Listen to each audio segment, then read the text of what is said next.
It's too early to tell, but I did think we were a little bit quicker and faster as a football team. But again, it's the football endurance, both mentally and physically.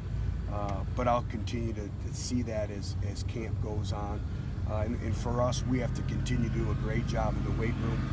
We have some individuals that are now back from recovery, but they need this time in the weight room as well to get up to the playing strength that's going to be needed. Butch, there's so much anticipation, excitement for day one. What's the key to getting settled into the grind now? What do you need from your team to get settled into the grind? Well, first of all, I think in practice one, everyone is excited from coaches to players, but having a workmanlike approach.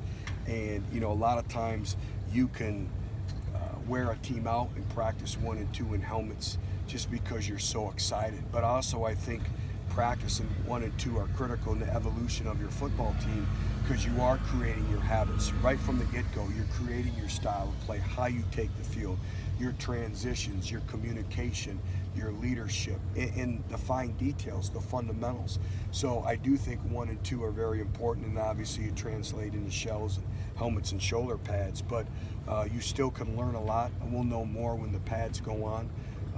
But again, it's making sure that we correct the small details. Tomorrow is going to be critical that we correct the mistakes from today and moving on. Just because of the numbers you guys have, there's a good chance you're probably going to need a newcomer to contribute a wide receiver pretty much immediately. What are you going to be looking for as you evaluate those guys? What's going to be really important to you, I guess, as you decide, who you're going to Consistency, consistency in performance, knowledge of the offense, but taking care of the football.